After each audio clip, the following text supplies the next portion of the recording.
Welcome. I'm a licensed professional counselor, and today I'm analyzing the Baby Emmanuel Haro case. I will be focusing on the main mental health and psychological indicators while providing the backstory. I don't just talk about the crimes, I talk about the psychology behind the crimes and the mysteries that captivate us. I look beyond the facts of the case to understand the why of the crime. Subscribe and like this video if you want to learn more about mental health and psychological indicators of true crime cases like this one. My analysis is based on my speculations. It's not a diagnosis of anyone involved in this case. How much psychological effort does it take to fool the world? To look directly into the camera and plead for the safe return of a child you know is already gone? This psychological analysis is a tragic story to the sheer audacity of the deception that followed the death of a 7-month-old Emmanuel Haro. His father, Jake, is the one who was later convicted of his murder, fabricated an elaborate story of kidnapping in California. This initial act of manufacturing a crisis is where we begin our deep psychological analysis of the perpetrator.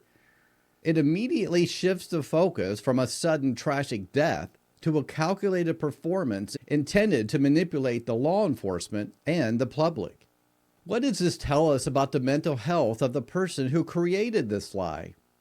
The level of planning required to maintain this falsehood suggests an individual, or in this case individuals, his wife, the baby's mother, was also a part of this, with a severely compromised sense of reality and a pervasive need for control and self-preservation. The why of the kidnapping story, instead of simply reporting an accident or unexplained death, is the truth carried consequences the perpetrator was unwilling to face.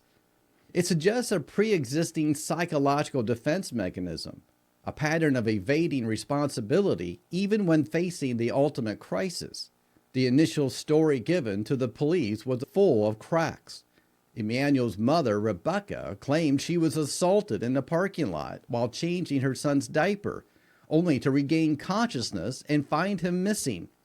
This narrative, designed to position the parents as the victims, it immediately failed the behavioral analysis of investigators. A genuinely traumatized parent behaves differently than someone reciting a rehearsed lie.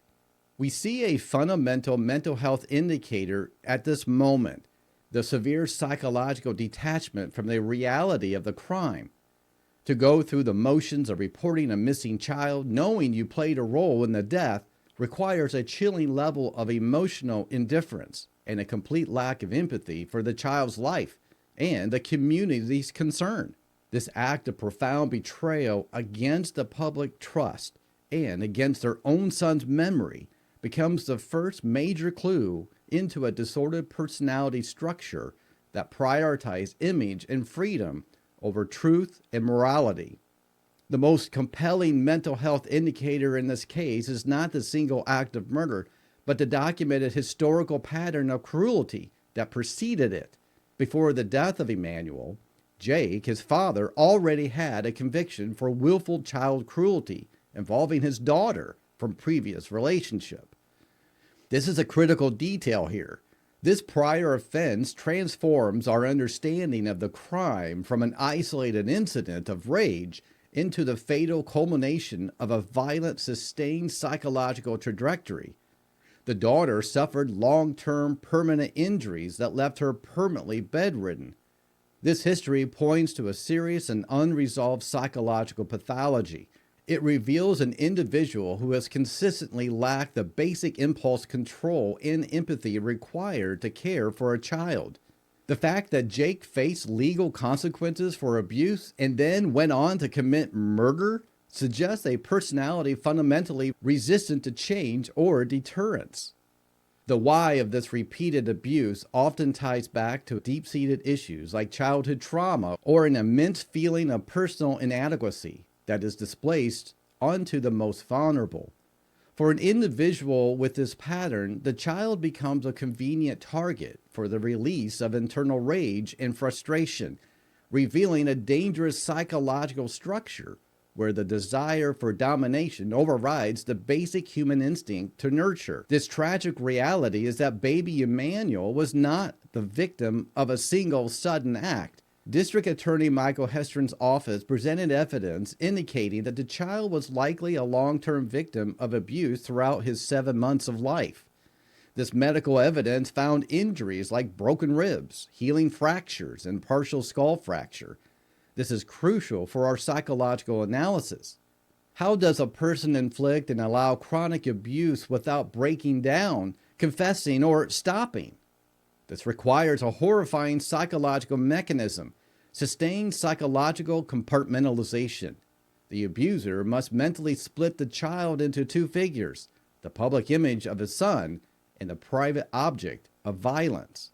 The presence of both old, healing, and new, fresh injuries show that the abuse was not a one-time slip. It was a cycle, a continuous low-level pattern of terror that eventually became fatal. This reveals a level of emotional deadness and indifference to the suffering that aligns with severe antisocial traits. The psychological function of this pattern is often tied to an overwhelming need for control. In this dysfunctional dynamic, the abuser is attempting to regulate their own chaotic internal state by exerting absolute destructive power over the child. The child's helplessness fuels the abuser's sense of power.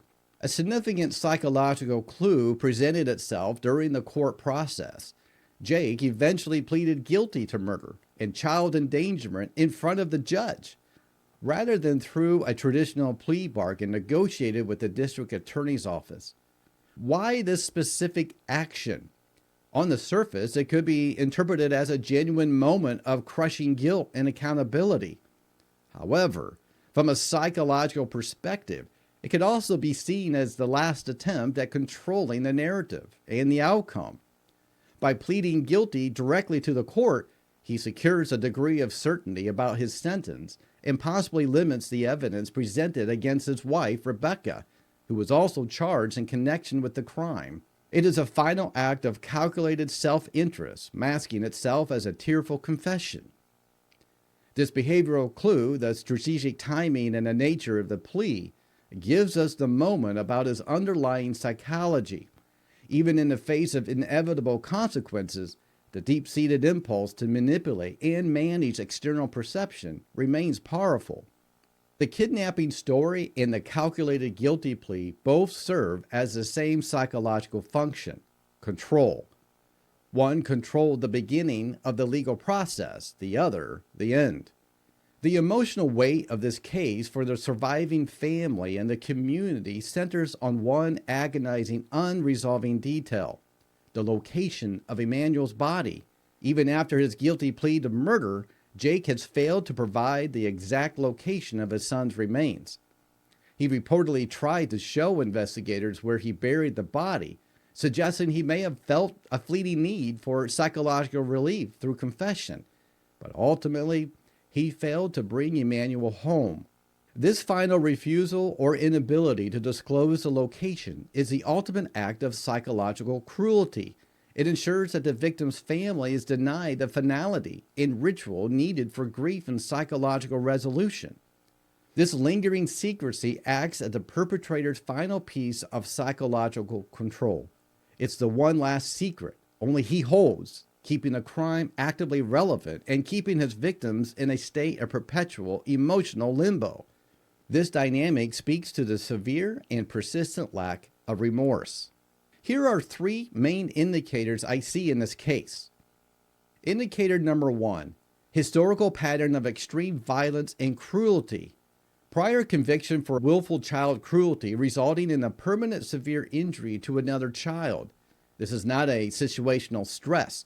It indicates a core personality structure defined by antisocial features, a profound lack of empathy, and a propensity for escalating violence. The why is rooted in a psychological need to dominate the vulnerable to manage internal, often trauma-based instability. Indicator number 2 is calculated deception and narrative control. The immediate fabrication of the kidnapping story after Emmanuel's death, followed by a strategic direct guilty plea, shows a mind capable of high-stakes manipulation and sustained denial. The perpetrator repeatedly attempts to control the outside world's perception of him, a hallmark of narcissistic and grandiose psychological defenses against guilt and shame. And finally, indicator number 3 is a profound emotional indifference to the victim's suffering. Evidence of long-term chronic abuse, including multiple healing and fresh fractures over the infant's life. Sustained abuse requires the abuser to completely dehumanize and objectify the victim.